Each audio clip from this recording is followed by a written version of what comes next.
네, 오늘 새벽 주 앞에 나오신 모든 성도님들 다시금 환영하고 축복합니다. 오늘 저희가 같이 보실 말씀은 히브리서 13장 8절부터 21절 말씀입니다. 히브리서 13장 8절부터 21절 말씀 제가 받들도록 하겠습니다. 예수 그리스도는 어제나 오늘이나 영원토록 동일하시니라. 여러 가지 다른 교훈에 끌리지 말라. 마음은 은혜로서 굳게함이 아름답고 음식으로서 할 것이 아니니 음식으로 말미암아 행한 자는 유익을 얻지 못하였느니라. 우리에게 제단이 있는데 장막에서 섬기는 자들은 그 제단에서 먹을 고난이 없나니 이는 죄를 위한 짐승의 피는 대제사장이 가지고 성소에 들어가고 그 육체는 영문 밖에서 불사름이라. 그러므로 예수도 자기 피로써 백성을 거룩하게 하려고 정문 밖에서 고난을 받으셨느니라. 그런즉 우리도 그의 치욕을 짊어지고 영문 밖으로 그에게 나아가자. 우리가 여기에서는 영구한 도성이 없으므로 장차 올 것을 찾나니 그러므로 우리는 예수로 말미암아 항상 찬송의 제사를 하나님께 드리자. 이는 그 이름을 증언하는 입술의 열매니라. 오직 선을 행함과 서로 나누어 주기를 잊지 말라. 하나님은 이 같은 제사를 기뻐하시느니라. 너희를 인도하는 자들에게 순종하고 복종하라. 그들은 너희 영혼을 위하여 경성하기를 자신들이 청산할 자 인것 같이 하느니라. 그들로 하여금 즐거움으로 이것을 하게 하고 근심으로 하게 하지 말라. 그렇지 않으면 너희에게 유익이 없느니라. 우리를 위하여 기도하라. 우리가 모든 일에 선하게 행하려 함으로 우리에게 선한 양심이 있는 줄을 확신하노니 내가 더 속히 너희에게 돌아가기 위하여 너희가 기도하기를 더욱 원하노라. 양들의 큰 목자이신 우리 주 예수를 영원한 언약의 피로 죽은 자 가운데서 이끌어내신 평강의 하나님이 모든 선한 일에 너희를 온전하게 하사 자기 뜻을 행하게 하시고 그 앞에 즐거운 것을 예수 그리스도로 말미암아 우리 가운데서 이루시기를 원하노라. 영광이 그에게 세세 무궁토록 있을지어다. 아멘. 네, 오늘 말씀 제목은 당부와 그리고 축복입니다. 히브리서 이제 마지막에 히브리서 저자께서 이제 이것을 듣는 사람들에게 당부를 하는 거죠. 그만큼 강조하는 것이고 그리고 끝에 축복을 하는 것입니다. 오늘 이를 통해서 저희에게도 이렇게 당부하신 것이 이루어지고 그리고 축복하시는 것이 저희 가운데서도 이루어지기를 축원합니다. 오늘 당부를 하시는데 이 히브리서에서 보면은 여러 가지를 다 말씀하셨습니다. 여러 가지를 말씀하셨는데 결국 가서 그 끝에 신신당부하는 것, 즉 이것이 굉장히 그 당시 성도들에게 이 유혹이 되고 위협이 되고 그리고 넘어지기 쉬운 거라는 것입니다. 그러니까 다시금 당부를 하시는 거죠. 그러시면 이거를 갖다가 기억하고 지켜라 그렇게 말씀을 하십니다. 그러면서 시작하시는 것은 저희가 읽지는 않았지만은 바로 7절입니다. 하나님의 말씀을 너에게 일러주고 너희를 인도하던 자들을 생각하며 그들의 행실의 결말을 주의하여 보고 그들의 믿음을 본받으라. 그러면서 그들의 믿음을 본받으라고 합니다. 이게 13장 7절에 나오고 또한 13장 17절에 약간 다르지만은 같은 것을 말씀하십니다. 17절 너희를 인도하던 자들에게 순종하고 복종하라. 그들은 너희 영혼을 위해서 경성하기를 자기들이 청산할 자인 것 같이 하느니라. 그들로 하여금 즐거움으로 이걸 하게 하고 근심으로 하게 하지 말라. 그렇지 아니하면 너희에게 유익이 없느니라. 예. 즉 이것을 그들을 인도하는 교회의 리더들, 교회의 교부들 그들을 생각하며 그들을 따르고 그리고 그들을 기쁨과 함께 같이 가고 즉 교회 리더들과 기쁨으로 같이 하고지 그들과 같이 싸우고 그러지 말라는 거죠. 그러면서 그러한 분들의 신앙을 믿음을 본받아라 그렇게 말씀하십니다. 즉 결국 가서 여러 가지를 말씀하셨지만은 실제적으로 우리가 해야 되는 것은 그런 신앙인들의 모습을 보고 본받아야 된다는 것입니다. 성도 여러분, 저희가 하나님께서 저희에게 훌륭한 신앙의 선배들을 주신 이유는 저희가 그들을 보고 본받기 위해서 주신 것입니다. 그리고 저희가 또한 신앙 안에서, 믿음 안에서 연륜을 더해주는 것은 저희의 모습을 보고 다른 이들이 본받도록 하기 위해서인 것입니다. 그렇지 않습니까? 만약에 그렇지 않다면 하나님께서 빨리 저희를 어떻게 보면 데려가셔야죠. 하나님께서는 우리로 하여금 예수 그리스도를 닮게 하시고 예수 그리스도를 증거하게 하시고 그리고 증거하며 닮아가는 모습을 증거로 삼아 그것을 본을 삼아 다른 사람들에게 서로에게 그리고 후대에게 본을 보이고자 하시는 것입니다. 그래서 저희는 그러한 분들을 생각하며 그들의 믿음과 그들의 신앙을 생각하며 우리도 그렇게 본이 되려고 노력해야 되는 것입니다. 그러시면서 하신 말씀은 예수님은 어제나 오늘이나 영원토록 동일하다. 유명한 말씀이죠. 예수 그리스도는 어제나 오늘이나 영원토록 동일하시느니라. 즉 예수 그리스도께서 바뀌지 않는다는 겁니다. 그렇다면 왜 바뀌지 않는다고 말씀하실까? 왜냐하면 그 당시 사람들 중에서 소위 영지주의라고 불리는 사람들 중에서는 예수 그리스도께서 시간이 지나면서 예수 그리스도께서 변한다. 즉 등급이 바뀐다. 원래 천사였는데 좀 더 높아지고 그리고 좀 더 높아지고 이렇게 된다. 그리고 우리도 그렇게 돼야 된다. 그렇게 말을 했던 것입니다. 그러면서 뭐라고 하느냐? 우리가 그걸 위해서 율법을 지켜야 된다. 사실 영지주의는 여러 가지가 믹스된 거였습니다. 그래서 유대교의 율법도 강조했어요. 유대교 율법을 지키면서 그러면서 우리가 높아지고 또 어느 정도 높이 올라가면은 그걸 안 지켜도 되고 또 다른 어떤 영적인 것을 지키고 이런 식으로 얘기를 했던 것입니다. 자, 그런데 여기서 말씀하시는 것 예수께서는 바뀌지 아니하신다. 그러면서 또 뭐라고 하시냐? 그 다음에 나오는 것은 여러 가지 다른 교훈에 이끌리지 말라. 마음은 은혜로서 굳게 할 것이지 음식으로 할 게 아니라 이렇게 말씀하십니다. 음식으로 한다. 즉 유대인들의 율법인 이거를 먹으면 좋고 저걸 먹으면 안 되고 그런 것입니다. 돼지고기 먹으면 안 되고 즉 여러 가지 유대인들의 율법들을 지키면은 우리가 좀 더 영적으로 된다. 이거죠. 이걸로써 우리의 마음을, 우리의 영을, 우리의 믿음을 이걸로써 삼지 말라는 겁니다. 우리의 신앙을. 그러시면서 예수 그리스도는 동일하시다. 예수 그리스도는 그렇게 하지 아니하셨다. 예수 그리스도는 바뀌지 아니하신다. 예수 그리스도는 언제나 하나님의 아들이다. 그러므로 그를 믿는 믿음. 그렇기 때문에 거기서 나오는 은혜. 그 은혜를 받아서 마음을 강하게 하라. 그렇게 말씀을 하시는 것입니다. 그러면서 다른 믿음을 가진 신앙의 선배들, 리더들, 그들의 믿음을 보고 본받아라. 그렇게 말씀하시는 것이죠. 자, 그렇다면 저희의 믿음의 내용이 과연 어떠한 게 있어야 될까? 그런 다음에 이상한 말씀하십니다. 어떤 믿음의 내용이 어떠한 것이어야 될까? 13절 그런즉 우리도 그의 치욕을 짊어지고 그리스도의 치욕이죠. 그리스도의 치욕이 무엇입니까? 십자가죠.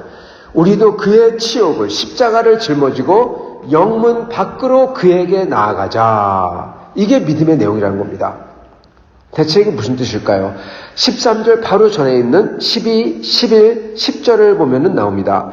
10절부터 읽겠습니다. 우리에게 제단이 있는데 장막에서 섬기는 자들은 그 제단에서 먹을 고난이 없나니 이는 죄를 위한 짐승의 피는 대제사장이 가지고 성소에 들어가고 그 육체는 영문 밖에서 불사름이라. 그러므로 예수도 자기 피로써 백성을 거룩하게 하려고 성문 밖에서 고난을 받으셨느니라. 그런즉 우리도 그의 치욕을 짊어지고 성문 밖으로 그에게 나아가자. 지금 계속 이 성문 밖에서 불살랐다. 성문 밖에서 고난을 받으셨다. 성문 밖으로 그에게 나아가자. 이 세 개가 나옵니다. 즉 그 당시 제사를 지냈을 때 피는 이 성소에 뿌려지고 그 다음에 나머지 불살은 그 죄와 모든 것은 성문 밖으로 가져갔습니다. 그리고 나머지 남은 그 모든 것을 밖에서 다 불살랐습니다. 예수님도 자기 백성을 거룩하게 하시려고 피를 뿌리셨지만 십자가에서 못 박히시고 피를 뿌리셨죠. 그러나 십자가를 어디서 죽으셨습니까? 성문 밖 골고다. 골고다는 성문 밖에 있습니다. 성문 밖에서 고난을 받으셨어요. 성문 밖에서 모든 것을 불살르셨듯이 성문 밖에서 고난을 받으셨습니다. 그러시면서 우리도 성문 밖으로 나가서 예수님의 십자가를 짊어지고 그의 치욕을 짊어지고, 즉 예수님의 십자가처럼 우리의 십자가를 짊어지고 성문 밖으로 나가서 우리도 그에게 지금 성문 밖에서 죽으신 예수께 나아가자라는 것입니다. 우리의 십자가를 짊어지고 성문 밖, 즉 모든 유대교의 그 성전과 성전에 부속된 모든 율례와 그리고 율법들, 이것을 벗어나자는 겁니다. 그렇기 때문에 바로 9절에 이렇게 나왔잖아요. 음식으로서 할 것이 아니니 음식으로 말미암아 행한 자는 유익을 얻지 못하느니라. 즉 율법에 따른 음식으로 했으니까 은혜를 유익을 얻지 못했다. 그러시면서 나오는 게 영문 밖으로 가져가자. 영문 밖에 치욕을 짊어지고 나아가자는 것입니다. 즉 영문 밖, 성 안에 있는 모든 성전과 유대교의 모든 잔재와 율법을 버리고 우리의 십자가를 지고 믿음으로 예수님께 나아가자는 겁니다. 그래서 즉 유대교에 휘둘리지 말라, 영지주의에 휘둘리지 말라, 거기서 얘기하는 그러한 새로운 더 높아지는 예수님을 닮아가야 된다. 그런 예수님처럼 우리도 더 새롭게 변화해야 된다. 변화하면 안 된다는 거죠. 변화하지 말라. 그리고 이 유대교에서 말하는 그런 율법과 음식을 먹음으로써 저희가 더 어떻게 보면은 거룩하게 된다. 그런데 그러지 아니하다. 그것을 버리고 영문 밖에 나가서 불살랐듯이 영문 밖으로 그 성읍을 버리고 나아가자. 예수님도 성읍을 버리고 나가셔서 십자가에서 못 박히셨다. 우리도 십자가를 지고 그 모든 것을 버리고 나아가자, 그러는 것입니다. 즉 이 세상에 속한, 현세에 속한 그 모든 것, 그 율법이든 뭐든 거기에 소망을 두면 안 된다는 겁니다. 그 대신에 14절, 우리가 여기에는 영구한 도성이 없으므로 장차 올 것을 찾나니, 바로 이겁니다.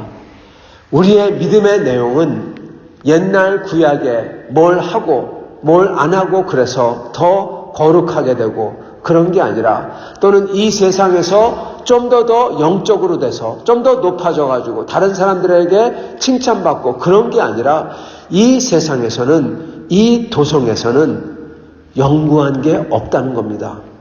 우리가 여기에는 영구한 도성이 없으므로 없대요. 그 대신에 뭐합니까? 장차 올 것을 찾나니, 하나님의 나라를 바라는 것입니다. 소망하고 그것을 기다리고 그걸 위해서 준비하는 것입니다. 여러분, 장차 올 하나님의 나라를 바라던 자더라. 그게 누구를 향해서 쓰였습니까? 요한복음에 보면은 아리마떼의 아들 요셉, 예수님께서 나다니엘을 불렀을 때 그 나다니엘, 이런 사람들인 것입니다. 우리도 장차 올 영원한 하나님의 나라를 소망하며 기다려야 되는 것입니다. 그게 우리의 믿음과 소망의 내용인 것입니다. 성도 여러분, 우리가 가진 믿음 중에서 정말로 중요한 것은 장차 올 하나님의 나라를 간절히 사모하는 겁니다. 저희가 그렇게 하나님의 나라를 사모할 때 구약의 성도들도요, 어떻습니까? 히브리서 11장에 보면 뭐라고 하죠? 장차 올 나라를 멀리서 보고 기뻐했다. 그렇지 않습니까? 바로 그겁니다. 아브라함도 그리고 아벨도 몰랐어요. 예수 그리스도가 누군지 몰랐어요. 그러나 앞으로 예수 그리스도를 통해서 가져오실 나라를 멀리서 믿음으로 보고 그것을 기뻐하고 환영했다라고 하십니다. 그리고 그것을 의로 여기셨다. 분명히 그렇게 기록하시죠. 아브라함의 믿음을 의로 여기셨다고 하시죠. 저희도요, 예수 그리스도를 통해서 가져오신 그 주님의 나라와, 그리고 아직 이루어지지 않았지만 앞으로 오실 영원한 나라를 소망하는 자들, 그 믿음을 가져야 된다는 것입니다. 그리고 그런 사람은 어떻게 사느냐? 15절, 항상 제사를 드리다. 어떠한 제사냐? 그것은 그 이름을 증언하는 입술의 열매니라. 주 예수를 증언하고 주님을 증거하고 그런 다음에 16절 오직 선을 행하고 그리고 서로 나눠주기를 잊지 말라. 이는 하나님이 기뻐하시는 제사니라. 하나님이 기뻐하는 제사를 드리고 살아요. 이 소망을 가지고 그 기뻐하는 제사가 무엇인가? 그건 다름 아니라 주님 앞에 항상 찬양하며 그 주님을 증거하고 다른 이들에게 주님을 증거하고 그리고 선한 일을 하고 그리고 서로에게 나눠주는 사랑을 하는 삶인 것입니다. 이것을 지금 신신당부하고 계시는 거예요. 이러한 소망과 이러한 삶이 있어야만 된다라는 것입니다. 소망을 가지고 예수를 증거하며 선을 행하며 그리고 서로를 깊이 사랑하는 삶. 그러면서 우리 앞에 가셨던 신앙의 선배들을 본받고자 그들의 본이 되고자 다른 사람들 앞에서 예수의 본이 되고자 하는 삶. 이게 신신당부하시는 것입니다. 그러시면서 끝에 하시는 축복도 이것과 같이 맥락을 갖는데 그것은 21절 모든 선한 일에 너희를 온전하게 하사 자기 뜻을 행하게 하시고 주님 앞에서 즐거운 것을 우리 가운데서 이루시기를 원하노라. 영광이 그에게 세세 무궁토록 있을지어다. 아멘. 이렇게 말씀하십니다. 즉 축복의 내용이 무엇이냐? 자기 뜻을 행하게 하시고 하나님이 기뻐하시는 것을 우리 가운데 이루시기를 원하노라. 이겁니다. 축복이 뭐냐? 다른 게 아니라 하나님께서 기뻐하시는 것. 바로 좀 전에 말씀드렸던 예수를 항상 증거하고 모든 선을 항상 행하고 서로를 깊이 사랑하는 것. 이것이 하나님께서 기뻐하시는 거잖아요. 이것이 너희 삶 속에 너희 가운데에서 이루어지기를 원하노라. 이것입니다. 이게 축복이라는 것입니다. 사랑하는 성도 여러분, 저희에게 축복은 다른 게 아니라 바로 이거예요. 주 예수의 이름을 항상 찬양하면서 증거할 수가 있고 서로를 깊이 사랑할 수가 있고 그리고 저희가 하는 것마다 모든 선을 행하는 것, 이것입니다. 사실 저희가 이 세상 살면서 받는 축복은 이것보다 더 큰 축복이 없습니다. 이 세상 살면서 주님께서 저희에게 상을 주신다 했을 때 이것만큼 더 큰 상이 없습니다. 다른 사람들을 깊이 사랑할 수 있고 항상 선을 행할 수 있고 예수 이름을 찬양하며 이것을 증거할 수 있는 그 사람은, 그 영혼은 그 자체가 가장 큰 상인 것입니다. 왜냐하면 이 세상에 예수 믿는다면서 예수를 찬양하지 못하는 사람, 예수를 증거하는 삶이 안 되는 사람, 선을 하지 않고 하는 일마다 선이 아니라 나쁜 일을 하는 사람들, 자기는 나름대로 선을 한다고 하는데 근데 그게 아니라 그 결과가 다 다른 사람에게 피해를 주고 그러는 일들이에요. 그걸 하는 사람들, 그리고 형제를 사랑하는 게 아니라 미워하는 사람들, 이러한 사람들이 얼마나 많은지 모릅니다. 여러분, 그게 정말 나쁜 겁니다. 안 좋은 겁니다. 그러나 그러지 아니하고 그것을 이 세상 살면서 할 수 있다는 것은 그게 바로 하나님이 우리에게 상 주시는 거예요. 사랑하는 성도 여러분, 이렇게 살고 계시는지요? 그렇다면 여러분은 이미 하나님께서 상을 받고 있는, 축복을 받고 있는 분들이신 것입니다. 이렇게 축복받으며 주님께 영광 돌리며 사시는 여러분과 저가 되시기를 간절히 축원합니다. 같이 기도하시겠습니다.